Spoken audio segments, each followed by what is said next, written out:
ఎన్ని ఇబ్బందులు అయితే కూడా అర్లీ మార్నింగ్ 8:30, 9 మధ్యలో చాలా మంది వచ్చారు.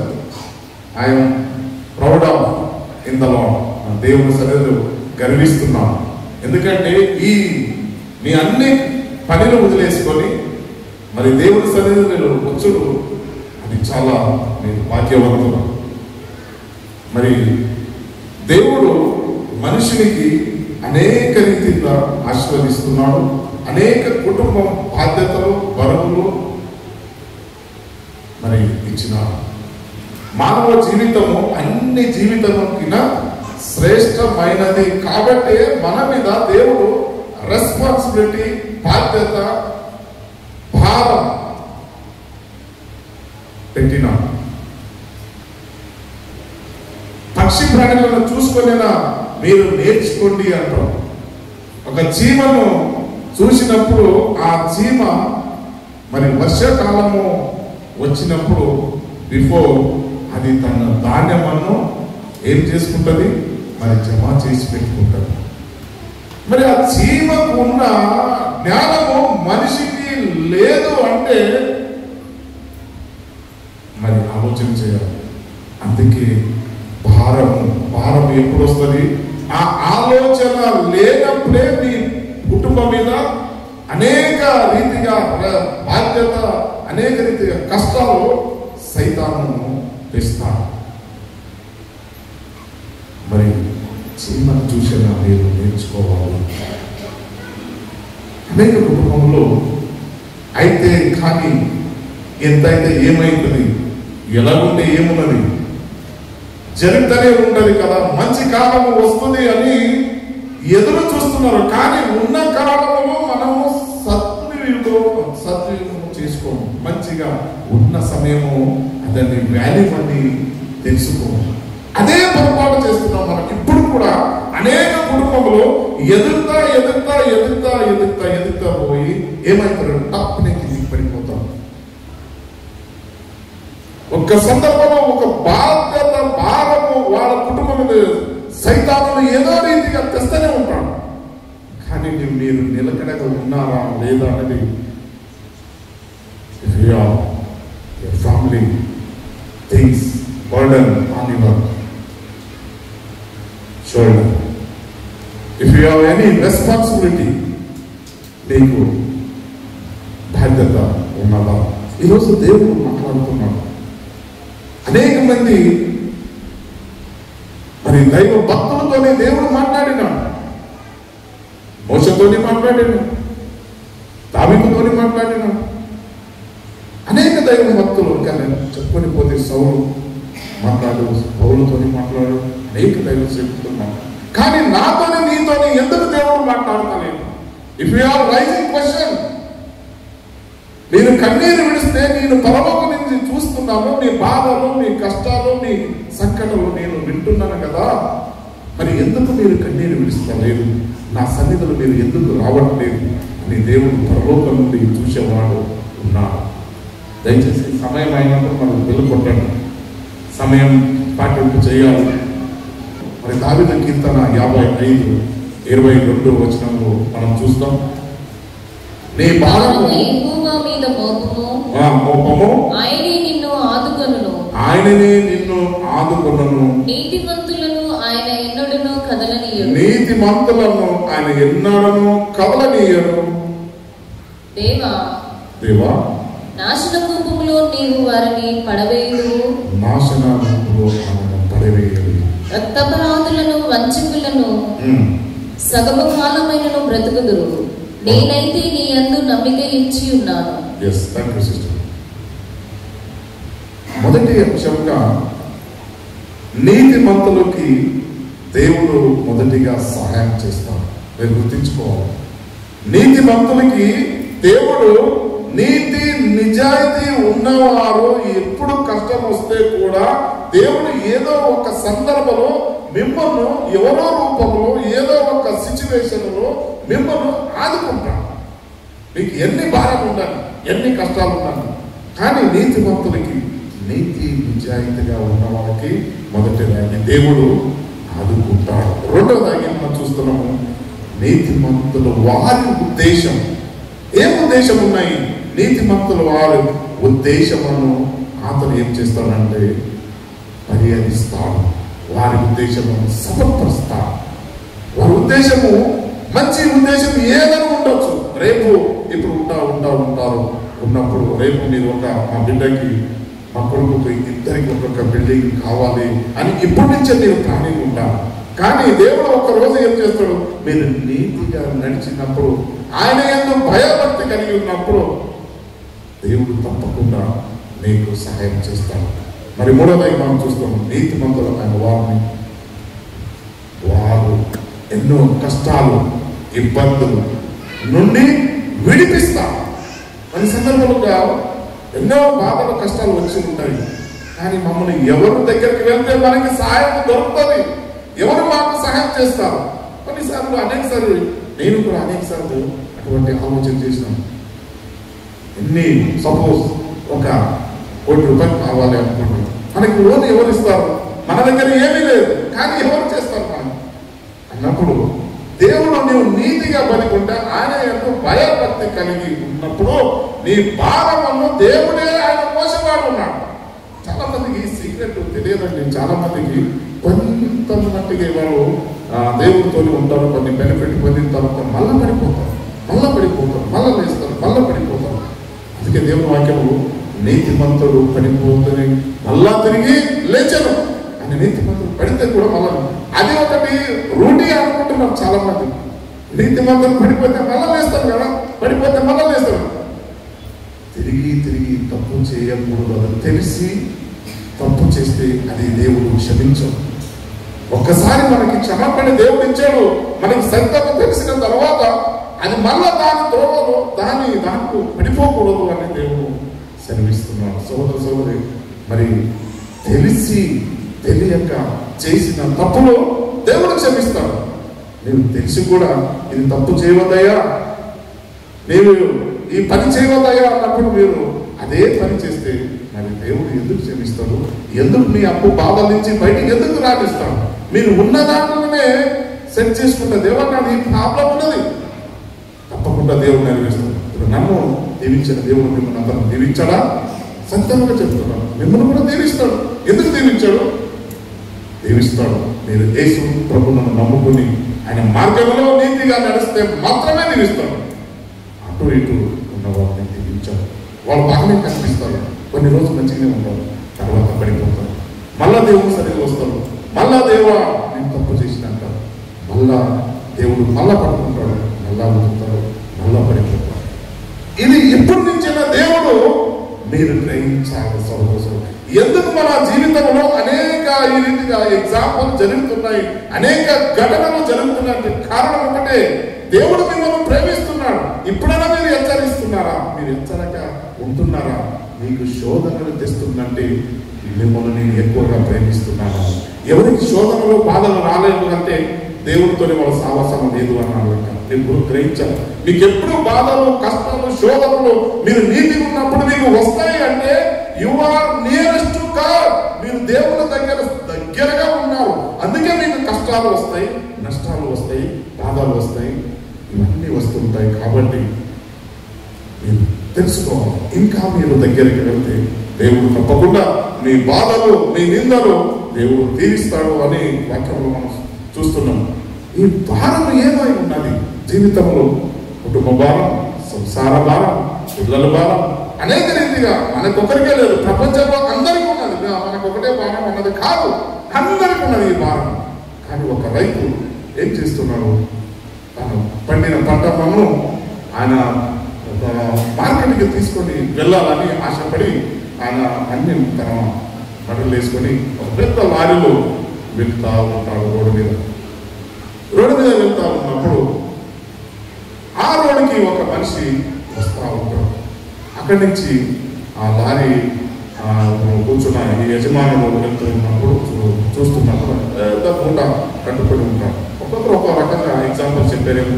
ఆయన పెద్ద మూట ఆయన తల మీద ఉంటాడు. ఆయనకు జాలి కలిగిస్తాడు. అరే పాప ఇంత పెద్ద మూట కట్టుకొని వెళ్తున్నాడు, ఈయనకు లిఫ్ట్ చేసుకున్నాము, ఆయన తీసుకొని లారీలో కూర్చోబెట్టుకున్నామని ఆలోచన చేసి లారీ ఆపుతాడు. ఆ పెద్ద మనిషికి చెప్తాడు, కాక నువ్వు వెనక ఎక్కు, లారీలో వెనక ఎక్కు అంటాడు. ఆయన మూట పట్టుకొని లారీలో ఎక్కుతాడు. ఆ లారీలో ఎక్కిన తర్వాత ఆ మూట ఆయన నెత్తి మీద అట్టనే ఉన్నది. ఆయన లారీలో ఆయన మూట ఏదైతే ఉంది ఆ నెత్తి మీద అట్టనే ఉన్నది.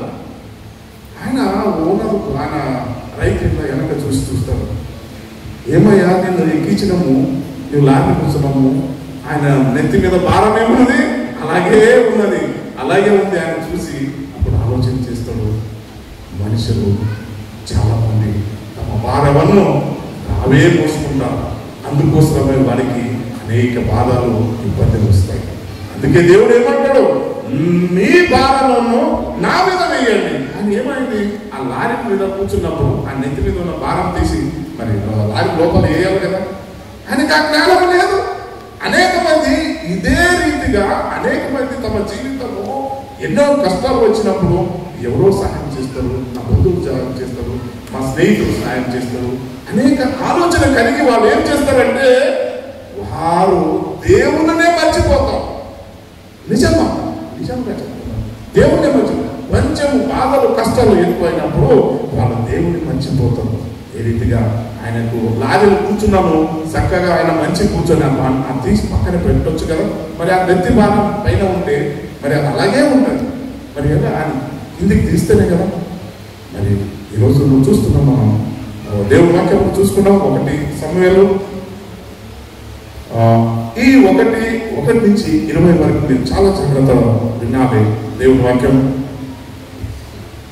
1 సమూయేలు 1 నుండి 20 వరకు ఆ వాక్యంలో ఏం చెప్తుంది అన్న, ఆమెకు పిల్లలు కాలేదు. మీకు అందరికీ తెలిసిన విషయం. ఆయన భర్త పేరు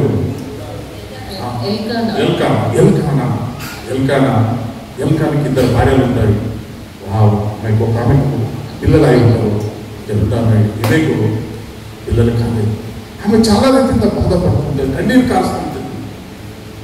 అయితే కూడా తన హస్బెండ్ ఆమెని చాలా ఎక్కువ ప్రేమిస్తుంటాడు, ఈమెకి ఎక్కువ ప్రేమిస్తుంటాడు. ఎందుకంటే ఈమెకు పిల్లలు కాలేదు కాబట్టి ఈమె ఏదో బాధలో ఏదో అనుకొని ఆమె ఏదైనా చేసుకుంటే ఏమైనా చావచ్చు, ఏదైనా సంథింగ్ జరగవచ్చు అని ఎవరైనా కానీ కుటుంబంలో కొన్ని విషయాలు ఇటువంటి సిచ్యువేషన్ ఉన్నప్పుడు మనం కూడా వాటిని ఎక్కువ చూస్తూనే ఉంటాం.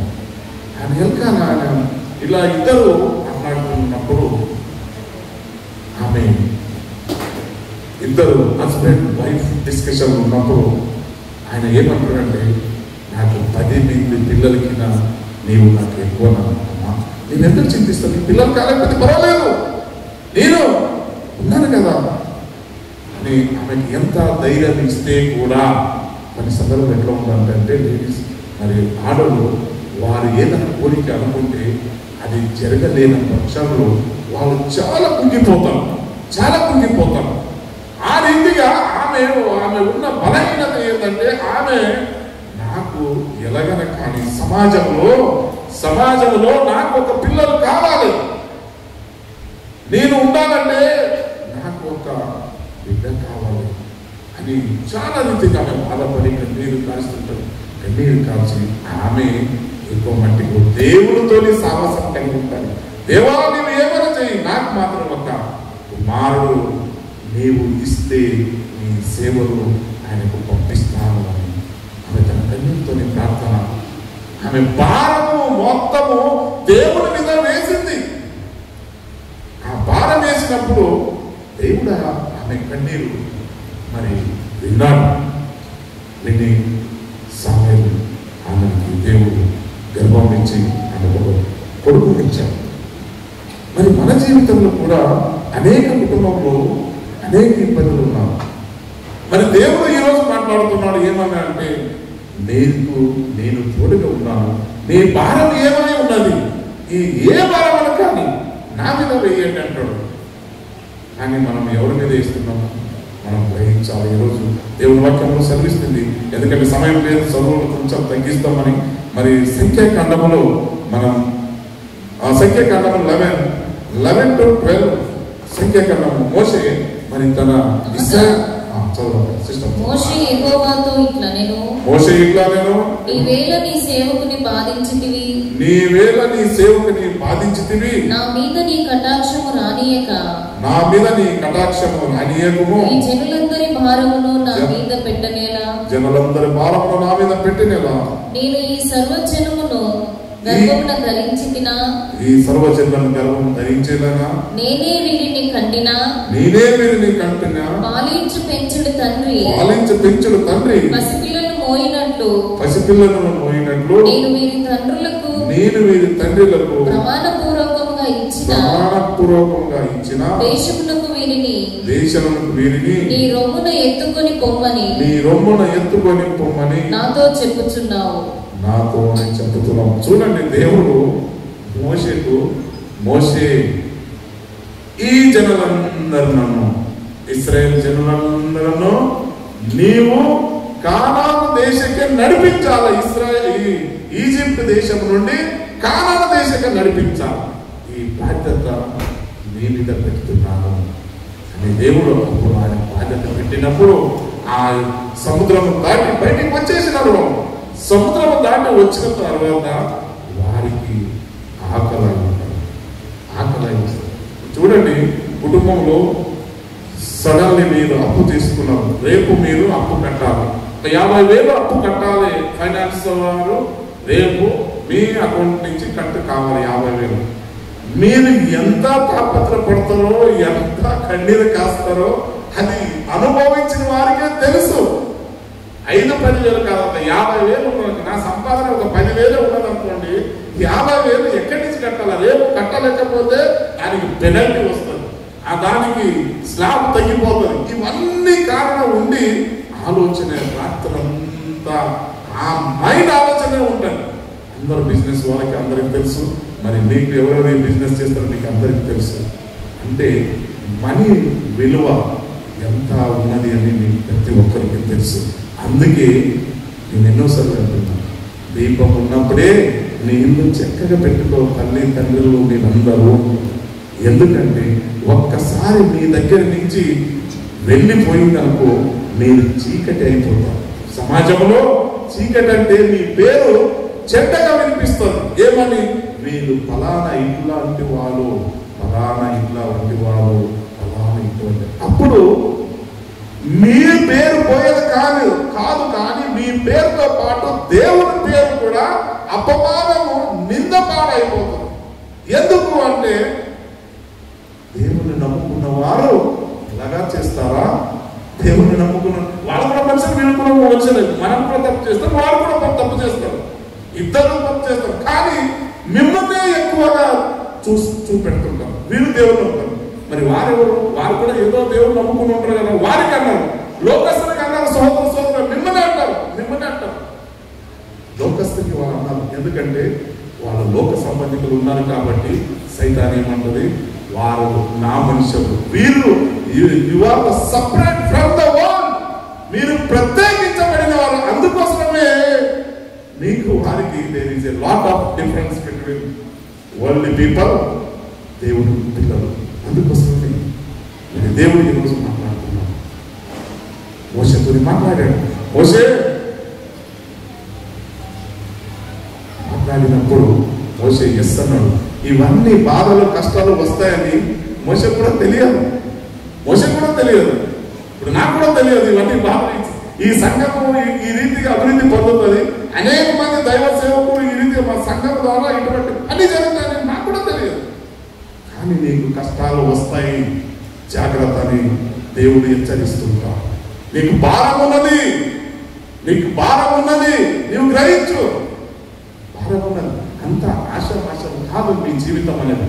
ఏదో వచ్చినాము, పుట్టినాము, తిన్నాము, పని చేసినాము, చచ్చినాము. That is not the correct way of life. మనము జీవ బాధ్యత పట్టులో మన పేర్లు ఉండాలి, అక్కడ రక్షణలో మనం ఉండాలి. ఆడ దేవుడితో పాటు ఆరాధన చేయాలి, దూతలతో పాటు ఎదిరాలి. అటువంటి భారం ఆలోచన కలిగి ఉంటే నువ్వు తప్పకుండా దేవుని సన్నిధిలో వస్తావు, దేవుని ఆరాధిస్తావు, దేవుని సన్నిధిలో కన్నీరుతో ప్రార్థన చేస్తావు. ఏదో సండే రోజు మనం ఏదో చర్చికి పోదాంలే, ఏదో ఆరాధిస్తాంలే అని ఇటువంటి తక్కువ ఆలోచన, తక్కువ తలాపుతోని వస్తే దేవుడు నీతోని నాతోని మాట్లాడు. దయచేసి మీరు ఇటువంటి ఆలోచనతో వచ్చి వచ్చిన వారితో దేవుడు మాట్లాడు. నీవు వస్తే ఏంది, నీవు వెళ్తే ఏంది అంటాడు దేవుడు.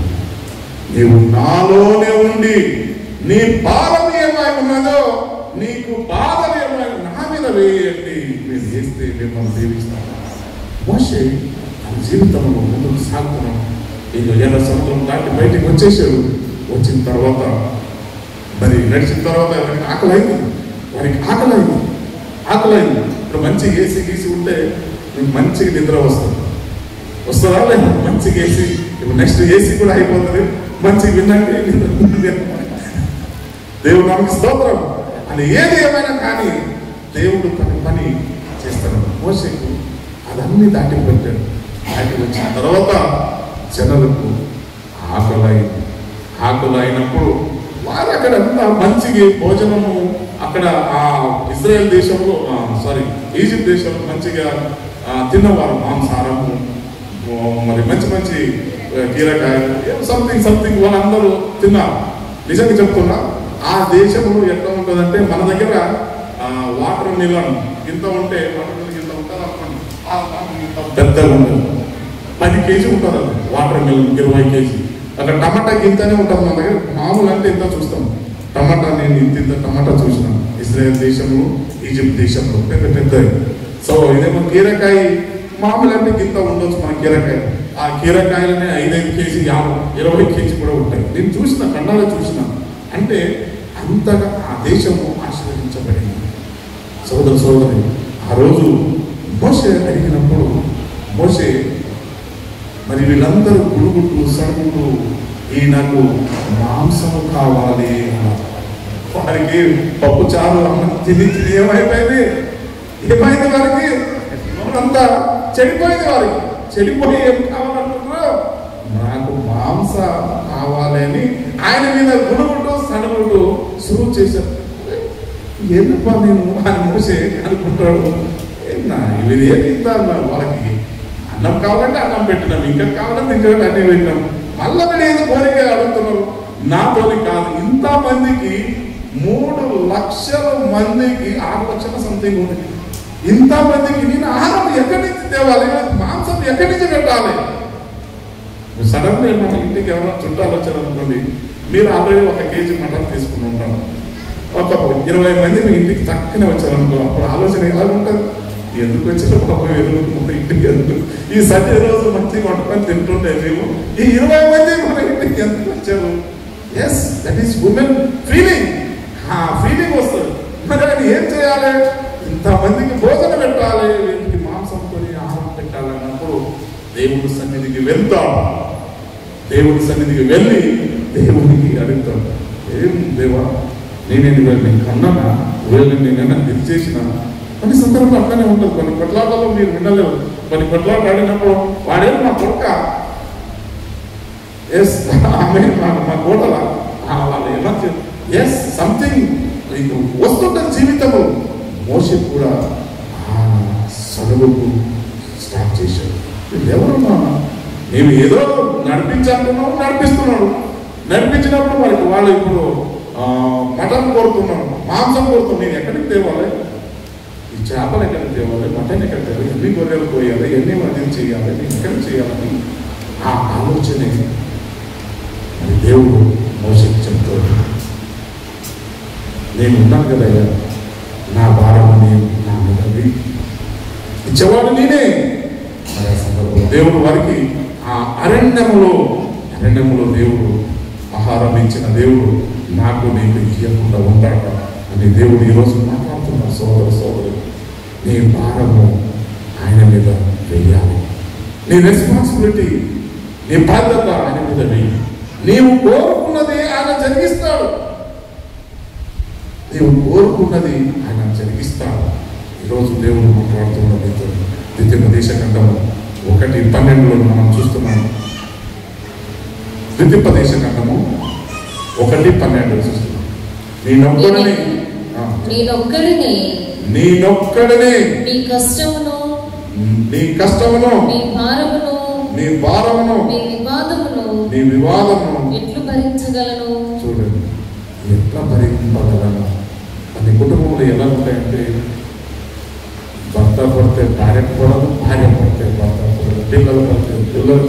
ఇటువంటి సిచ్యువేషన్లో స్టిల్ సైతాన్ అన్నవాడు కుటుంబంలో అలజడి చేస్తున్నాడు. ఎవరు కూడా నా నిత్య రాజ్యానికి వెళ్ళకూడదు, వీళ్ళు కొట్లాడుకుంటా తిట్లాడుకుంటా ఈ లోకంలో ఇలాగే ఉండాలి అని సైతాన్ అంటున్నాడు. కానీ దేవుని ఆలోచన ఏమంటే, మీరు నా సన్నిధికి రావాలి, నాతోని కలిసి భోజనం చేయాలి, నాతో సహవాసం కలిగి ఉండాలి. ఇది దేవుని యొక్క ఆలోచన. కానీ సైతాన్ ఆలోచన ఏమంటారంటే, అతను మీరు ఎందుకయ్యాలి, మీరు ఇన్ని సంవత్సరం నుంచి మీరు చర్చికి వెళ్తున్నారు, ప్రార్థన చేస్తున్నారు, ఉపవాసం చేస్తున్నారు, అన్ని చేస్తున్నారు, నీకు దేవుడు ఏమైనా ఆశీర్వదించాడా? నీ బిడ్డలను ఏమైనా ఆశీర్వదించాడా? నీకేమైనా మంచి ఆరోగ్యం ఇచ్చాడా? నీకేమైనా బిజినెస్ సఫలం ఇచ్చాడా? ఇటువంటి తలంపు, రెండు విధాల ఆలోచనలు సైతాను మీకు క్రియేట్ చేస్తారు.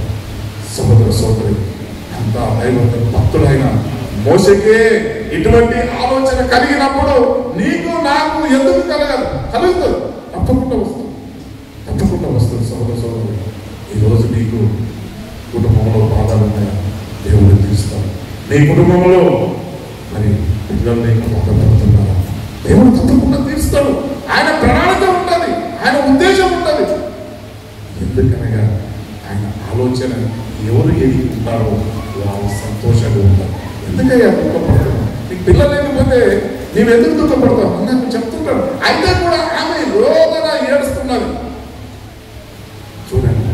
కానీ ఆమె దేవుని ఎందుకు మొర పెట్టుకున్నది కాబట్టి, దేవుని సన్నిధిలో ఆమె కన్నీరు కార్చింది కాబట్టి సక్సెస్ సక్సెస్ సక్సెస్ అంటే మనము మనిషి మీద డిపెండ్ అయి ఉంటున్నాము, మనిషి మీద డిపెండ్ అయి ఉంటున్నాము కాబట్టి సక్సెస్ కాదు. దేవుడు ఈరోజు మీతో మాట్లాడుతున్నాడు. సోదర సోదరు, మరి కీర్తనలో 23:1 మీరు చూడాలని మనం చేస్తున్నాము. యెహోవా నా కాపరి, నాకు లేమి కలుగను, పంచగల చోటును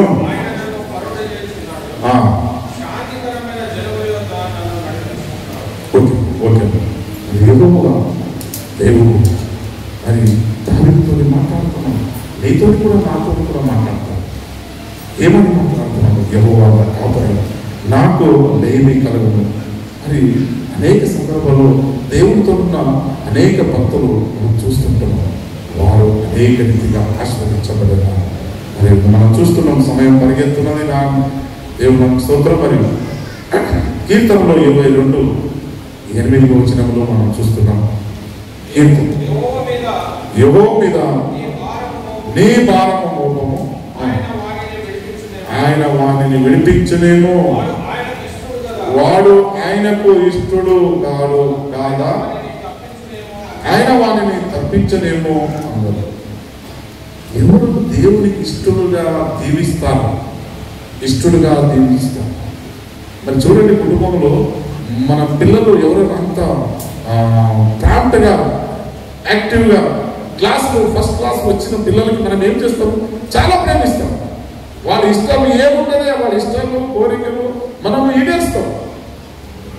మరి అదే డల్లున్న కొడుకు ఉన్నాడనుకో, వానికి ఏమి రాలేదనుకో, ఉండని పెట్టాలి, వెళ్ళాలని ఏదో చేయండి, నీ బతుకంటికి రాబోయే రోజులు అంట.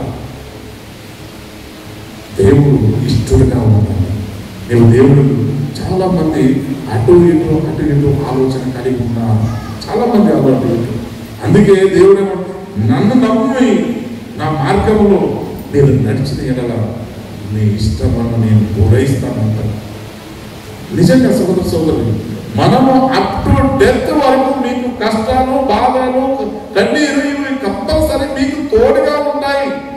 అది సత్యము. మీరు ఏ రోజు గ్రహిస్తారో ఆ రోజు మీరు సంతోషంగా ఉంటారు. సంతోషము, సుఖము, శాంతము, నెమ్మది అన్నది పరలోకమునే ఉండాలి అని మీరు ఎప్పుడు గ్రహించాలి. మనకి ఎప్పుడు ఆనందం ఉంటాము అంటే నీవు ఇంకా ఈ లోకమే ఆలోచన.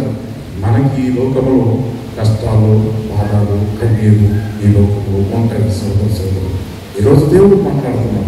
ఇవన్నీ బాధలు కండి. అందుకే కదా దేవుడు చెప్తుంది, నీ భారం ఏమై ఉన్నాయా నా మీద వేయండి, నిందలు ఏమైనా నా మీద వేయండి, నీ కుటుంబంలో శాంతి, సమాధానం, నెమ్మదిని నేను కలగ చేస్తాను అని దేవుడి వాక్యంలో మనకి సెలవిస్తుంది. గలితీయులకు 6:5 మనం చూస్తున్నాము. ప్రతి వాడును తన బరువు తానే భరించుకుని వాళ్ళని,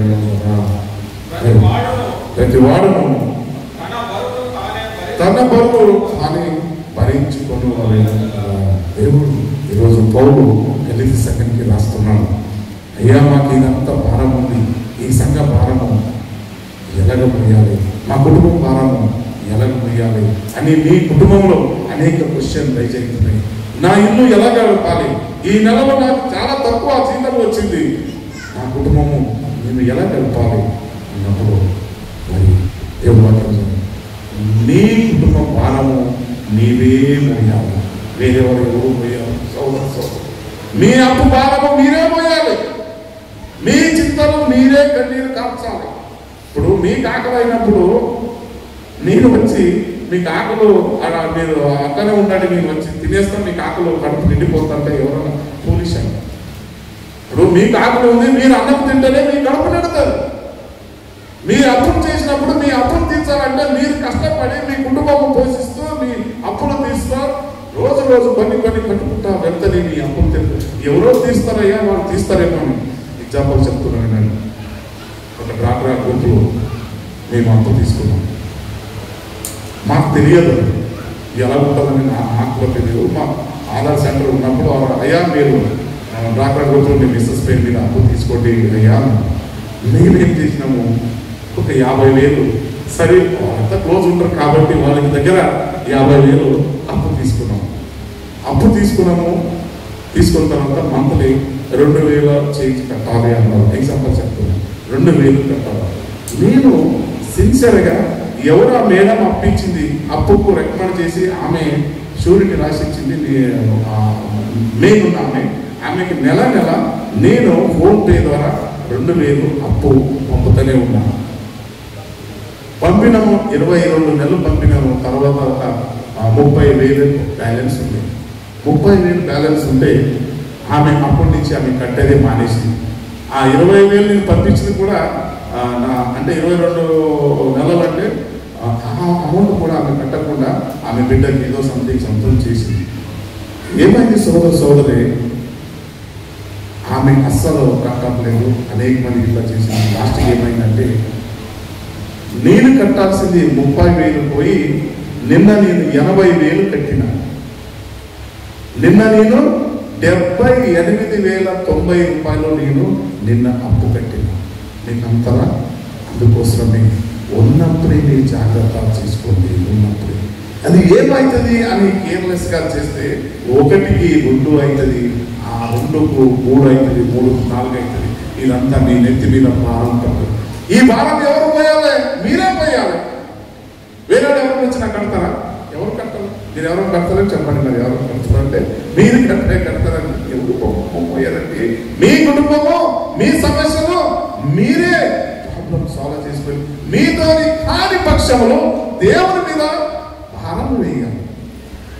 సోదరి నిన్న నేను 78,000 పెట్టిన అంటే 30,000కి 50,000 అప్పు కట్టిన. 30,000కి 50,000. అందుకోసం ఎప్పుడు కూడా లేనా దేనా అంటే తీసుకొని పుచ్చుకున్నది నేను జాగ్రత్తగా ఉండాలి అని దేవుడు ఈరోజు మిమ్మల్ని హెచ్చరిస్తున్నాడు సోదరులు. అందుకోసమే గలతీకి పౌలు రాస్తున్నాడు, ప్రతి వాడును తన బరువు తానే భరించాలి. ఎవరు భరించాలి? మీ బరువు, మీ భారం, మీ కుటుంబం మీరే భరించాలి. అయ్యా సంఘస్థులు ఉన్నారు కదా, సంఘం ఉంది కదా, మాకేమైనా చేస్తారా అని మీరు ఎప్పుడు కూడా ఆశ పెట్టుకోదు. సంఘంకే ఉన్నాయి భారాలు. చాలా మంది సోదరులు అయ్యా మీ సంఘం ఏమైనా చేస్తుందా? మాకు సంఘం ఏం చేస్తుందయ్యా? మీకు సంఘంలో నీతి మార్గాన్ని నడవడానికి మీకు బోధిస్తుంది తప్ప సంఘము మీకు చేయదు. కానీ మీ యొక్క గరీబులు లేని వాళ్ళు, ఎవరు లేని వాళ్ళు ఉంటే సంఘం చేస్తుంది. ఒకరోజు వస్తే సంఘము నిలబడుతుంది కాదు. కానీ ముందు మీ బాధలు, మీ చింతలు, మీ బరువు మీరే మోసుకోండి. అది అయిన తర్వాత నెక్స్ట్ సంఘం ఉంటుంది, సొసైటీ ఉంటుంది, స్నేహితులు ఉంటారు, బంధువులు ఉంటారు, దేవుడు ఉంటాడు. సోదరి ఈరోజు మీతో మీ దేవుడు మాట్లాడుతున్నారు. మీ బాధలు, మీ కష్టాలు మీరే భరించాలి. పౌలు సంఘానికి హెచ్చరిస్తున్నాను, దళిత సంఘానికి హెచ్చరిస్తున్నాను. ఎవరో ఒక వచ్చి మీకు సాయం చేస్తారు, ఎవరో మిమ్మల్ని ప్రోత్సహిస్తారు, ఎవరో మిమ్మల్ని ఆదుకుంటారు అని ఒక్కరి మీద don't depend on any others. సోదరి మీరు ఓన్లీ మీ మీదనే డిపెండ్ ఉండి దేవుని మీద డిపెండ్ అయి ఉంటే దేవుడు తప్పకుండా దేవుడు దీవిస్తాడు, ఆశీర్వదిస్తాడు అని దేవుని వాక్యంలో సెలవిస్తుంది. కాబట్టి దేవుడు మాట్లాడుతున్నాడు ఈరోజు. మరి రోమ్ చాప్టర్లో మరి 2:7 రోమ్ 2:7 సత్క్రియను ఓపిగా చేయించు మహిమను ఘనతను అక్షయ పాత్రను వెతుకు వారికి నిత్య జీవం ఇచ్చెను. సత్క్రియను చేస్తూ, సత్క్రియం అంటే మీరు ఎప్పుడు కూడా మంచి క్రియలు మనము చెయ్యాలి. సంఘస్థులు ఎప్పుడు కూడా మనము ఒకరినొకరిని ప్రేమించాలి, ఒకరు బాధలు ఒకరు మనము సహాయం చేయాలి. తెలియకుండానే వాళ్ళు వచ్చి మీకు సహాయం చేయాలి. కానీ మనం అయ్యా నాకు ప్రాబ్లమ్స్ ఉన్నాయి, మీరు నాకేమైనా సాయం చేస్తారా, పైసలు ఇస్తారా, మా కుటుంబంకి ఏమైనా ఆదుకుంటారా, ఇలాంటి ఆలోచన మీ దగ్గర ఎప్పుడు ఉండదు. మీరు దేవుడికి ప్రార్థన చేస్తే వారి సంఘస్థులందరూ వచ్చి మీ ఇంటి దగ్గర వచ్చి వారు మిమ్మల్ని ఆశీర్వదించాలి, మీకు సహాయం చేయాలి. అదే నిజమైన భక్తి.